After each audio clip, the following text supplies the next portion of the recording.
Udara Tintang kembali memanas. FIFA kembali minta AFC tinjau tuan rumah di round 4 bulan mendatang. Jepang atau Cina menjadi opsi terbaik. Salman bin Ibrahim, kami akan diskusikan lanjut. Gerald Vandenberg lengser dari timnas U23.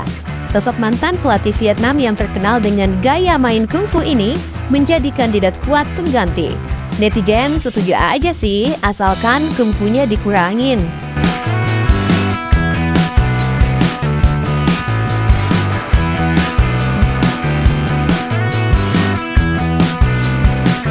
Usai eskalasi Israel dan Iran beberapa waktu lalu mereda, sekarang kembali timbul eskalasi baru yang mencerminkan kalau negara Timur Tengah seolah sedang tidak aman dan tak baik-baik saja. Pasalnya, hampir tiap bulan selalu ada gebrakan dari Israel untuk beberapa negara di semenanjung Teluk Arab dalam hal keamanan. Jika mencermati hal ini, bahkan potensi paling besar soal daruratnya negara Timur Tengah saat ini pernah berlaku sekitar Juli kemarin. Ya, saat itu memang eskalasi beberapa negara di sana sedang tinggi-tingginya, dan itu bahkan berdampak langsung bagi beberapa bidang yang penting.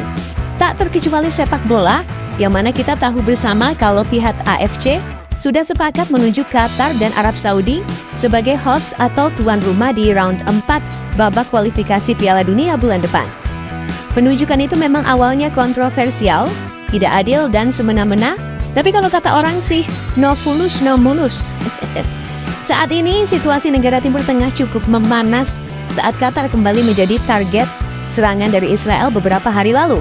Memang serangan itu bukan bertujuan untuk merusak warga sipil Qatar, melainkan mereka mencari pemimpin Gaza yang sedang berunding di Qatar.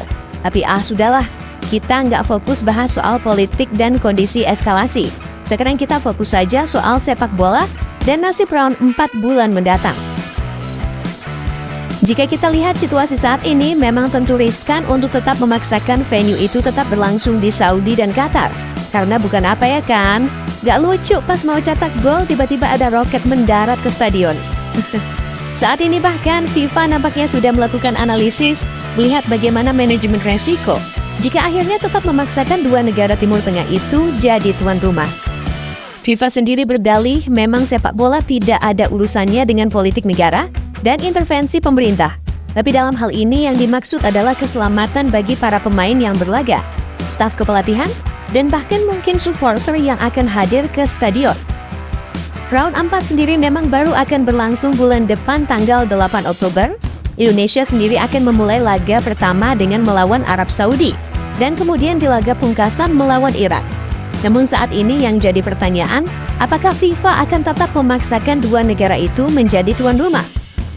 Kalau kita lihat update beberapa berita yang berkembang saat ini, memang cukup banyak simpang siur.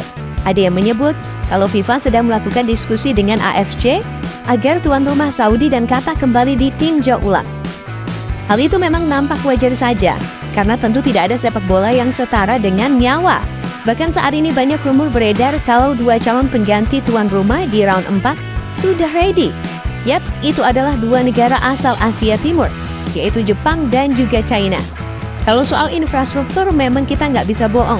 Dua negara itu memang jos dan pasti sudah langsung siap. Berbeda dengan Indonesia yang memang rumputnya kadang masih angin-anginan dan sudahlah. FIFA dan AFC sendiri dikabarkan tengah melakukan tinjauan ulang dengan kemungkinan memindahkan venue itu secara bersamaan atau melihat situasi ke depan bagaimana jadinya. Tapi tentu jika memang itu dipindahkan, rasanya jauh lebih adil untuk Indonesia bisa bermain lebih lepas. Saat ini banyak masukan dari pihak luar untuk situasi yang ada di negara Timur Tengah. Kami tahu azas kemanusiaan dan juga keselamatan pemain, staf kepelatihan, dan supporter itu adalah hal utama. Kami tidak memaksakan sesuatu yang sifatnya bisa membahayakan, dan untuk itu kami meminta AFC untuk meninjau ulang venue itu, ucap Gianni Infantino. Dua opsi yang dekat dan bebas dari eskalasi konflik mungkin Jepang, China, ataupun Korea Selatan.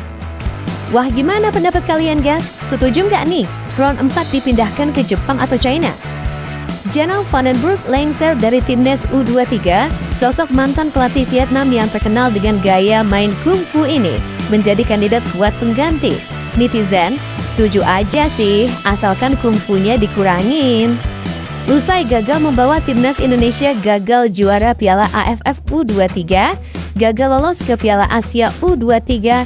Saat ini praktis posisi dari Gerald Van den Berg di timnas U23 sedang terancam. Walaupun secara kode dan sinyal dari Erick Thohir tidak ada kekecewaan besar, namun kekecewaan itu datang dari semua supporter timnas Indonesia.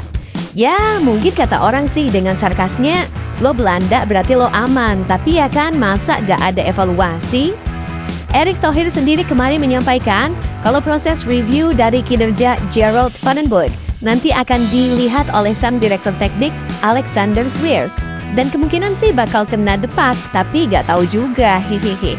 Mana tahu tetap stay dan mau melanjutkan kegagalan lain. Kalau dari reaksi supporter dan bahkan netizen sih, memang banyak tidak puas terhadap gaya main yang diterapkan Coach Gerald Van den Berg yang banyakkan buter-buter dan minim kreasi. Walaupun kita tidak bisa memungkiri, kalau pemain kita memang gak sebagus tahun lalu. Tapi masa juga sih, 0 shot on target. Banyak yang skeptis kalau di bawah asuhan Coach Gerald kalau timnas U23 akan perform. Dan mereka lebih menyarankan agar mencari pelatih baru lagi. Saat ini, sosok nama yang sedang hangat dibicarakan adalah sang mantan arsitek timnas Vietnam periode 2018 sampai 2022, yaitu Park Hang-seo. Ya, walaupun dinilai punya tipikal permainan keras dan menjurus ke kungfu, namun banyak yang percaya dan yakin kalau sosok PHS adalah sosok yang bisa mengembangkan talenta muda. Hal itu sudah dia lakukan bersama Vietnam, yang bahkan saat itu tanpa pemain diaspora, mampu berlaga sampai periode 3 babak kualifikasi Piala Dunia 2022. Walaupun harus tersingkir, namun sosok Park Hang-seo bukanlah sosok pelatih mediocre dan main-main. Namun satu hal yang jadi concern banyak orang adalah tentang gaya main yang diterapkan Park Hang-seo nantinya. Andai saja melatih timnas U23, banyak yang berharap kalau gaya main kungfu ala Park Hang-seo dikurangin. Ya tentu itu bukan tanpa alasan, karena gaya main semacam itu seolah sudah melekat di bawah komandonya dan timnas Vietnam. Daripada Gerald Van den Berg, gue malah jauh lebih yakin sama Park Hang-seo. Biarpun dia suka gaya main kungfu dan provokasi, tapi kinerjanya bersama Vietnam sudah terbukti. Tulis akun Awaludin. Ini pelatih bagus sebenarnya, cuma agak ngeri gaya mainnya yang main hantam-hantam kaki lawan. Kalau bisa nanti dikurangin deh, misal latih timnas U23 kita. Tulis akun Demanja Obrik. Mending PHS jauh daripada Gerald. Dia sudah tahu tipikal gaya main di Asia dan lawan-lawannya. Kinerjanya juga teruji nih bahwa Vietnam beberapa kali juara AFF dan lolos round 3. Tulis akun Jahatia. Wah, gimana pendapat kalian guys? Setuju nggak nih kalau Park Hang-seo jadi pengganti Coach Gerald Van den Berg di timnas U23?